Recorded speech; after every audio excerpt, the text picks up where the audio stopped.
یہ سورہ زمر میں اللہ تعالیٰ فرماتا ہے قیامت کے دن کا منظر، کیسے قیامت قائم ہوگی۔ وَنُفِخَ فِي الصُّورِ فَصَعِقَ مَنْ فِي السَّمَاوَاتِ وَمَنْ فِي الْأَرْضِ إِلَّا مَنْ شَاءَ اللَّهُ، سور پھونکی جائے گی۔ ہوگا یہ کہ ایک وقت آئے گا اس کا جب دنیا اینڈ ہونے والی، ختم ہونے والی ہے۔ سائنس بھی آج اس بات کو تسلیم کر رہا ہے کہ یہ جو سولار سسٹم ہے اس کی ایک عمر ہے، اس کی ایک ایج ہے، اس کے بعد یہ ختم ہونے کے قریب آئے گا۔ تارے اپنی اپنی عمر مکمل کر کے بلیک ہولز میں جا رہے ہیں۔ گیلیکسی کے اندر جو سٹارز ہیں ان کی عمر ایک لیمیٹڈ عمر بتائی جا رہی ہے، اس میں سورج کی بھی عمر ہے، چاند کی بھی عمر بتائی جا رہی ہے۔ یہ سائنس کی باتیں ہیں، لیکن اللہ نے قرآن میں فرمایا چاند اور سورج یہ ٹکرا دیے جائیں گے، تارے ایک دوسرے سے سب ٹکرا دیے جائیں گے۔ اذا الشمس کورت واذا النجوم انکدرت، 30ویں پارے میں اللہ تعالیٰ نے اس میں فرمایا جب سورج کو یعنی ٹکرا دیا جائے گا اور ستارے آپس میں ٹکرا دیے جائیں گے اور سورج کالا ہو جائے گا، یعنی کچھ نہ کے برابر رہ جائے گا قیامت کے قریب۔ وَإِذَا الْجِبَالُ سُيِّرَتْ، اور پہاڑ جو ہے نا اڑا دیے جائیں گے اور سمندروں میں آگ لگا دی جائے گی، زمین پوری ختم کر دی جائے گی۔ اور سورہ قارعہ میں آپ نے پڑھا ہوگا یوم یکون الناس کالفراش المبثوث وتکون الجبال کالعہن المنفوش، تم لوگوں کو دیکھو گے کہ پتنگوں کی طرح سے اڑ رہے ہوں گے، اور پہاڑوں کو دیکھو گے کہ روئی کا پہا جو ہوتا ہے، روئی کا پہا اس طرح سے پہاڑ بکھر چکے ہوں گے۔ اور اس کے بعد یہ قیامت جو آنی ہے اس کا یعنی پروسیس کس طرح سے، شروعات کیسی ہوگی، وہ ایک لمبی گفتگو ہے۔ مختصراً عرض کرتا ہوں کہ آیات حضور اکرم صلی اللہ تعالیٰ علیہ وسلم کی احادیث میں جو نشانیاں بیان کی گئی ہیں اس اعتبار سے قیامت کے قریب بڑی بڑی نشانیاں آئیں گی۔ دجال آئے گا، دابۃ الارض آئے گا، یاجوج ماجوج نکلیں گے، پھر اس کے بعد سورج پچھم سے نکلے گا۔ یہ سب بڑی بڑی نشانیاں ہیں۔ حضرت عیسیٰ علیہ السلام کا نزول اس سے پہلے، یہ سب ہو جانے کے بعد پھر روئے زمین پر سے مسلمان ختم ہو جائیں گے۔ پھر ایک وقت آئے گا کہ جب سب لوگ اپنے اپنے کاموں میں مصروف ہوں گے، کوئی کسی کو پڑی نہ ہوگی، اور پھر دنیا میں سب اپنے اپنے کاموں میں اس طرح سے مصروف ہوں گے، کوئی کپڑا کاٹ رہا ہے، کوئی دودھ دوہ رہا ہے، کوئی کھیتی باڑی میں ہل چلا رہا ہے۔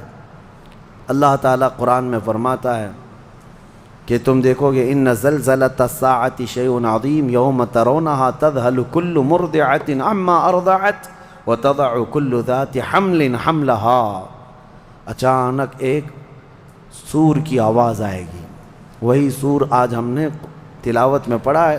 اسرافیل علیہ السلام اللہ کے ایک فرشتے ہیں، ایک باجے کی شکل کی چیز وہ لے کر کھڑے ہیں، وہ بجانا شروع کریں گے۔ شروع میں دھیمی دھیمی آواز آئے گی اور یہ آواز بڑھتی چلی جائے گی، یہاں تک کہ یہ آواز اتنی سخت ہو جائے گی کہ جو جہاں تھا وہیں کھڑا رہ جائے گا۔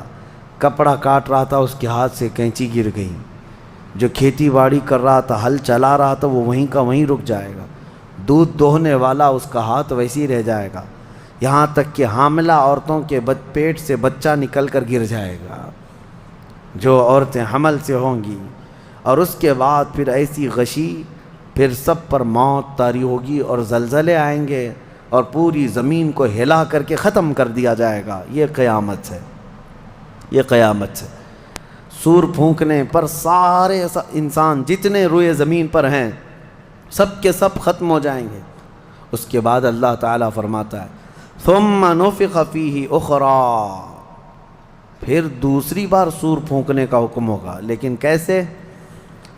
سور جب حضرت اسرافیل علیہ السلام پھونکیں گے، پہلے انسانوں کی موت، پھر یہاں پر جتنی مخلوقات ہیں، جنات ہیں، جانور ہیں، سب کی موت، چرند پرند تو چھوڑے، نباتات، یہ پیڑ پودوں میں کی جان ختم۔ چاند سورج کو جب ختم کر دیا گیا تو پھر کوئی چیز ہی نہیں، ستارے، چاند، سورج سب بلکہ اللہ تعالیٰ کے جتنے ملائکہ ہیں، جبرائیل امین علیہ السلام سے لے کر دوسرے ایک فرشتے تک، سارے ملائکہ کو بھی موت آئے گی، سب موت کے شکار ہوں گے، اور سارے جب انتقال کر جائیں گے تو پھر بچتا کون ہے؟ صرف حضرت اسرافیل علیہ السلام، جنہوں نے سور پھونکا۔ اب ان کو سور پھونکنے کا حکم جو تھا وہ کہا جائے گا روک دو اب۔ پھر اللہ تعالی حضرت اسرافیل علیہ السلام کو بھی موت طاری کرے گا، اور روح نکالنے والا فرشتہ کون ہے؟ ملک الموت اسرائیل علیہ السلام۔